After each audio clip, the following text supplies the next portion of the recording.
Hello बच्चों, I am doctor Atula from doctor Atula's house of biology. Class 11 का excretory system that is excretory products and their elimination हम आगे continue करते हैं। इसमें हम पहले जो कर चुके हैं उसमें type of excretion, excretory organs और ह्यूमन किडनी, साथ ही साथ नेफ्रॉन का ब्रीफ स्ट्रक्चर हमने स्टडी किया था। उसी को अब हम आगे कंटिन्यू करते हैं। उसके लिए दोबारा से एक रीकैप में हमारे पास नेफ्रॉन का स्ट्रक्चर, नेफ्रॉन में बोमेन्स कैप्सूल, उसके अंदर ग्लोमेरुलस, ग्लोमेरुलस में से एफरेंट आर्टीरियोल आने वाली और इफरेंट वहाँ से एग्जिट करने वाली। इफरेंट आर्टीरियोल आगे जाके पेरिट्यूबुलर कैपिलरीज बना के उसी का एक पार्ट आगे वासा रेक्टा में कन्वर्ट हो जाता है। जो बोमेन्स कैप्सूल और ग्लोमेरुलस है ये मिला के माल्पीजियन बॉडी कहलाते हैं, which leads to PCT, proximal convoluted tubule. उसके बाद वो डिसेंड कर रहा है, descending limb of loop of Henle. उसके बाद एक यू शेप या हेयर पिन लूप स्ट्रक्चर बनाते हुए ascending limb of loop of Henle, वहाँ से DCT, डिस्टल कॉन्वोल्यूटेड ट्यूब्यूल। और ये सारा एक पार्ट है कलेक्टिंग डक्ट का। एक कलेक्टिंग डक्ट कुछ यूरिनिफेरस ट्यूब्यूल्स को या नेफ्रॉन्स को अपने में जॉइन करती है। यही कलेक्टिंग डक्ट्स इकट्ठी होके पैपिलरी डक्ट्स बनाती हैं और वो पैपिलरी डक्ट्स इकट्ठी होके डक्ट ऑफ बेलेनाए बनाती हैं। Ultimately that opens into renal pelvis और वो यूरेटर के थ्रू यूरिन को ले जाती है। ये एक बेसिक नेफ्रॉन का स्ट्रक्चर था। इसी को आगे कंटिन्यू करते हैं। अगला टॉपिक है यूरिन फॉर्मेशन। तो यूरिन फॉर्मेशन की अगर हम बात करें तो उसमें 3 बेसिक स्टेप्स आते हैं। फर्स्ट स्टेप है ultrafiltration, second step is reabsorption and third step is secretion. जैसे नाम इंडिकेट करता है, अल्ट्रा फिल्ट्रेशन, अल्ट्रा मीन्स छोटे साइज के स्लिट्स हैं या पोर्स हैं जिनमें से सारा का सारा फिल्टर होता है। तो क्या चीज़ फिल्टर होती है? किडनी के अंदर यूरिनिफेरस ट्यूब्यूल्स जो हैं 1 मिलियन के करीब होते हैं पर किडनी। तो इस हिसाब से अगर हम देखें तो वो यूरिनिफेरस ट्यूब्यूल्स लगातार फिल्टर आउट करते रहते हैं।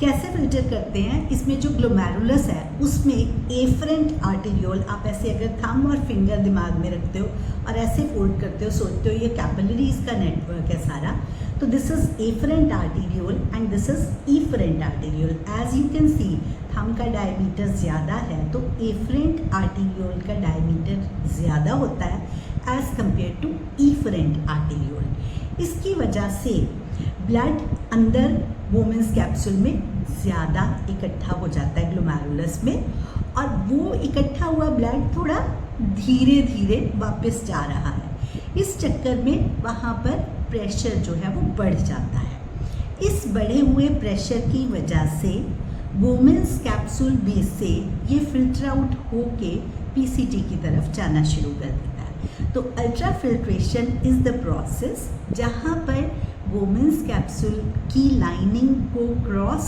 करते हुए फिल्ट्रेट आगे मूव करेगा।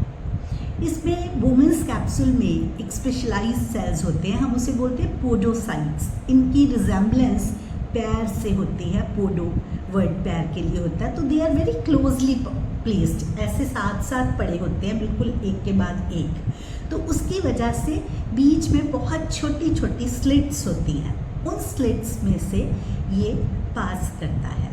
तो इसकी जो कॉम्पोजिशन होती है, जो फ्लूइड पास करता है, वो एग्जैक्टली प्लाज्मा वाली कॉम्पोजिशन होती है, बट इसमें बड़े साइज के प्रोटीन्स नहीं जा पाते because the size of the slit is very small. इसीलिए प्लाज्मा माइनस प्रोटीन्स, यही कॉम्पोजिशन इस अल्ट्राफिल्ट्रेट की रहती है। जिस सरफेस पे से, जैसे हमने रेस्पिरेशन में किया था, रेस्पिरेटरी सरफेस थी, उसी तरह से यहाँ पर भी अल्ट्रा फिल्ट्रेशन के लिए एक सरफेस है। वो सरफेस ग्लोमेरुलस, आपको पता है कैपिलरीज का बना हुआ है, तो इसका मतलब फर्स्ट लेयर होगी एंडोथीलियम ऑफ कैपिलरी। हमेशा जब भी कभी हम एपिथेलियम की बात करते हैं तो उसमें हमने बात की थी पहले भी कि बेसमेंट मेम्ब्रेन ज़रूर होती है। तो second layer is basement membrane and third layer is Bowman's capsule के सेल्स। तो इनके बीच में ये 3 लेयर्स होती हैं। इन 3 लेयर्स को क्रॉस करते हुए फिल्ट्रेट जो है वो आगे मूव करता है। यहाँ पर हमने सिर्फ ग्लोमेरुलर फिल्ट्रेशन के लिए एफरेंट और एफरेंट आर्टेरियोल के डायमीटर्स की वजह से प्रेशर डिफरेंसेस की बात की है।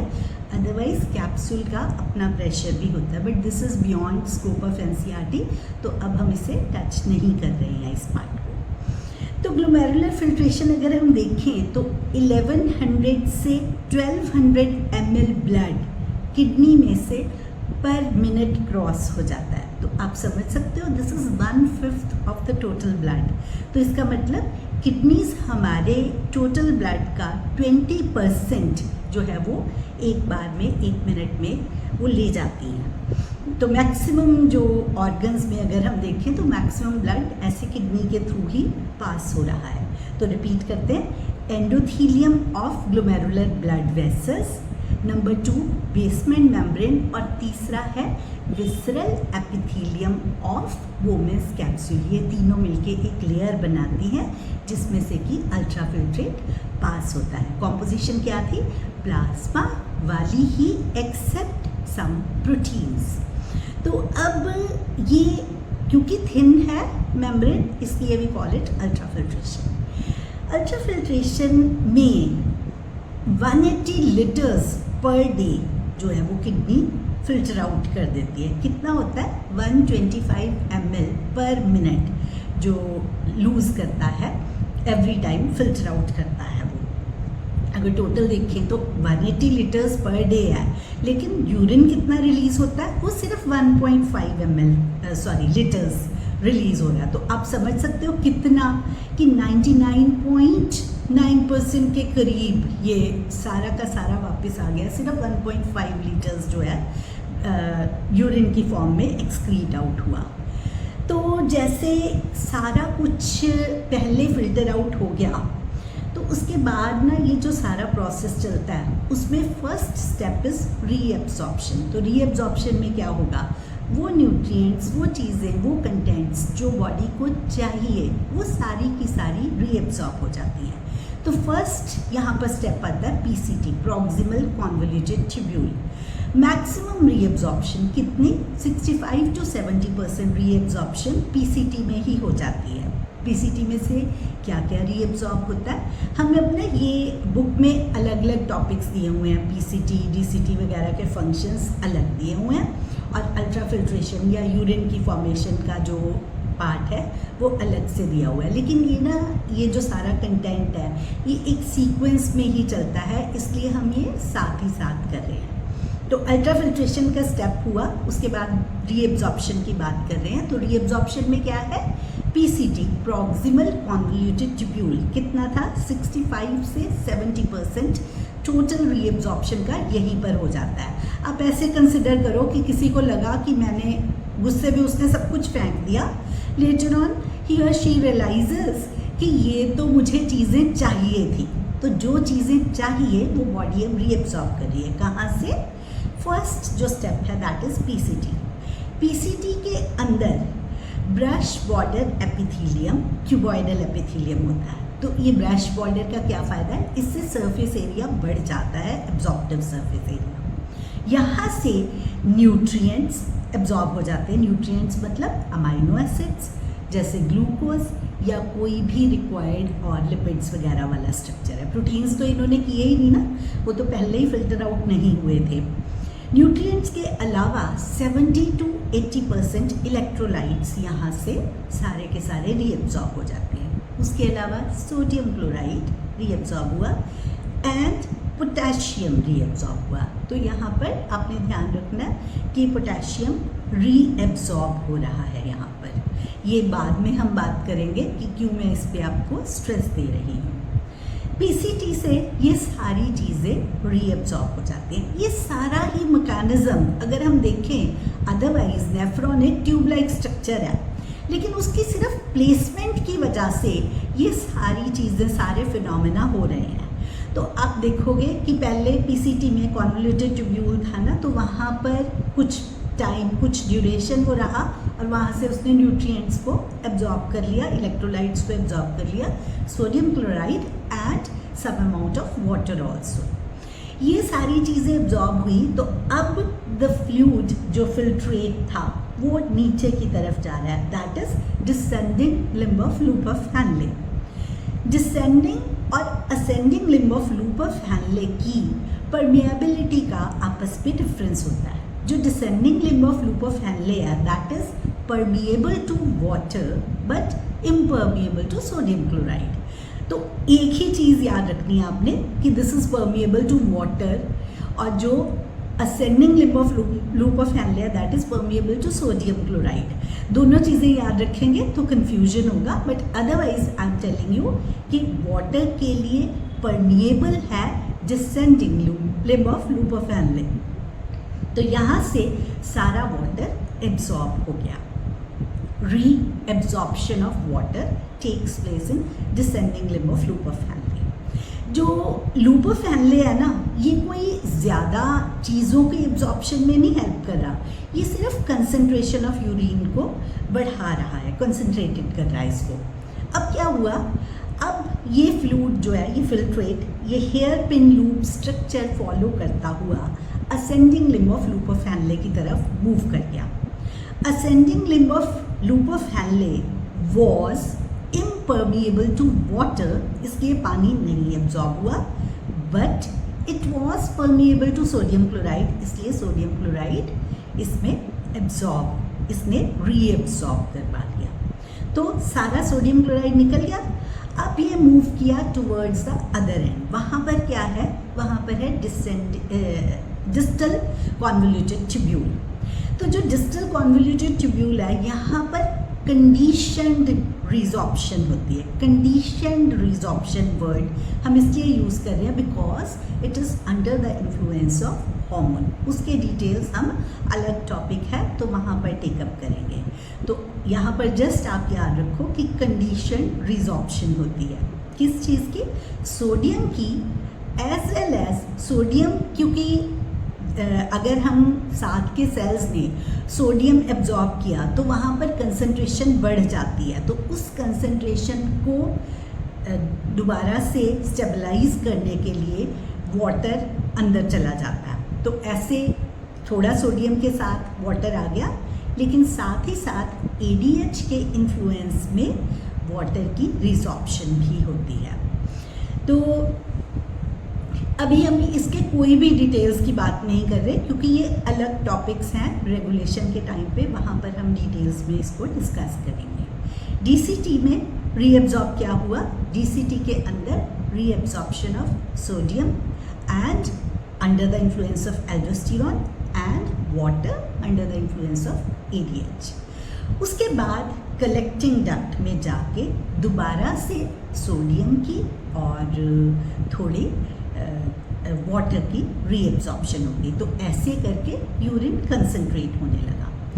इसी तरह से ऑस्मोलैरिटी को मेंटेन करने के लिए लास्ट वीडियो में भी हमने बात की थी, ऑस्मोलैरिटी मीन्स गाढ़ापन। तो कितना फ्लूइड डाइल्यूट है या थिक है, इस चीज़ को हम बोलते हैं ऑस्मोलैरिटी।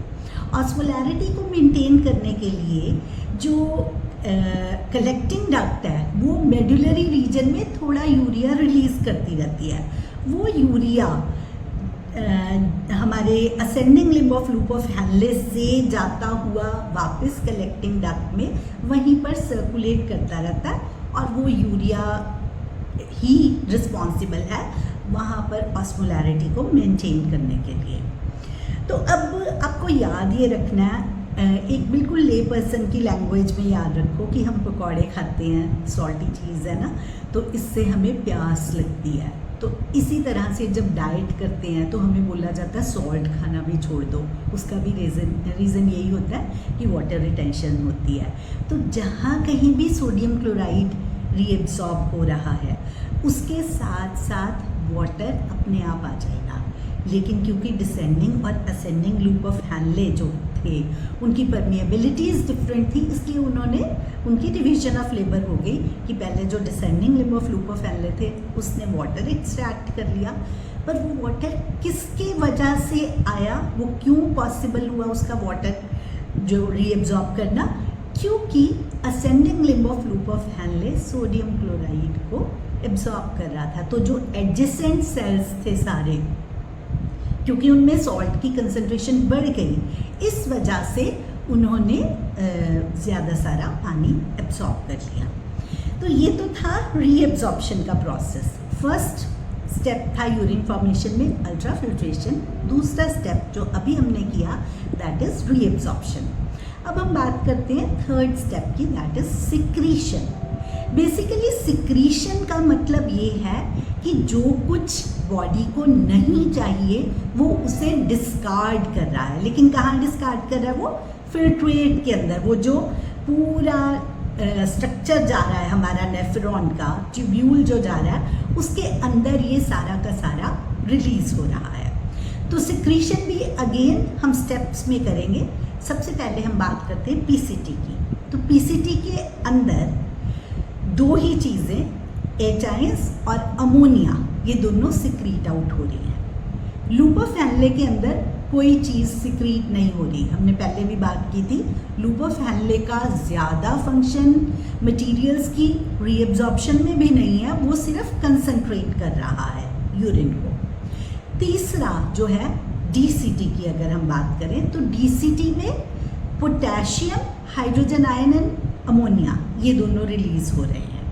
तो आपको ये दिमाग में रखना है कि पोटेशियम पीसीटी में, मैंने आपसे पहले बात की थी ना कि बाद में दोबारा बात करेंगे इसकी, तो पोटेशियम पीसीटी में, प्रॉक्सिमल कॉन्वोल्यूटेड ट्यूब्यूल में बॉडी ने रीएब्जॉर्ब किया था, एंड पोटेशियम डीसीटी में, डिस्टल कॉन्वोल्यूटेड ट्यूब्यूल में आकर पोटेशियम को सिक्रीट किया है, मतलब बॉडी ने इसे थ्रो अवे कर दिया।